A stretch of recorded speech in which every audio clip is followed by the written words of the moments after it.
مصطفیٰ جان رحمت پہ لاکھوں کروڑوں درود و سلام۔ بسم اللہ الرحمن الرحیم۔ السلام علیکم ورحمۃ اللہ وبرکاتہ۔ اللہ تعالی ہم سب کو قرآن کا سچا نور عطا فرمائے اور ہماری زبان کو ہمیشہ ذکر الہی سے تر رکھے اور ہمارے گھروں کو ایمان، دعا اور برکتوں کا گہوارہ بنا دے، آمین۔ آئیے آج ہم دل کی گہرائیوں سے سورہ بقرہ آیت نمبر 65 کو سنتے اور سمجھتے ہیں۔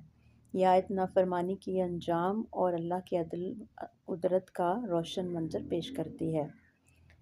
ترجمہ: اور تم ان لوگوں کو خوب جانتے ہو جنہوں نے تم میں سے ہفتے کے دن زیادتی کی تھی، تو ہم نے ان سے کہا ذلیل بندر بن جاؤ۔ استغفر اللہ۔ یہ آیت تفسیر: یہ آیت بنی اسرائیل کے ایک سخت جرم کی یاد دلاتی ہے۔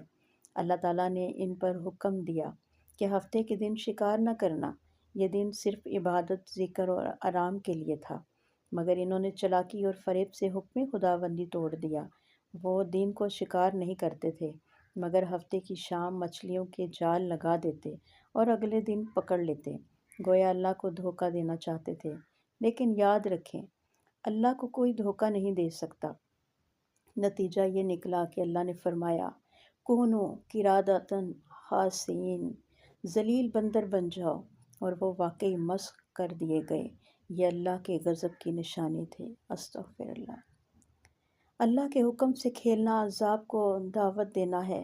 ظاہری چالاکی ایمان نہیں بلکہ نفاق ہے۔ اللہ تعالیٰ نافرمانی پر خاموش نہیں رہتا، وہ چاہے تو اسی دنیا میں انجام دکھا دیتا ہے۔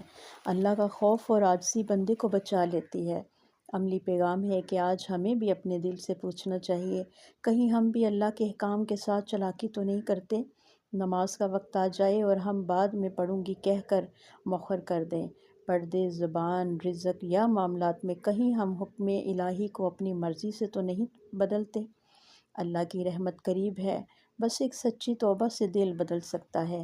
دعا ہے اس رب ذوالجلال سے، اے اللہ ہمیں غافلوں میں شامل نہ کر، ہمارے دل کو فریب اور خود فریبی سے بچا، اور ہمیں اپنے سچے، مخلص اور تابع دار بندوں میں شامل فرما، آمین۔ اللہ کرے ہم ہمیشہ سچائی، اطاعت اور خوف خدا کے ساتھ زندگی گزاریں اور قیامت کے دن ان لوگوں میں اٹھائے جائیں جن پر اللہ کا فضل، رحمت اور نور برستا ہے، آمین یا رب العالمین۔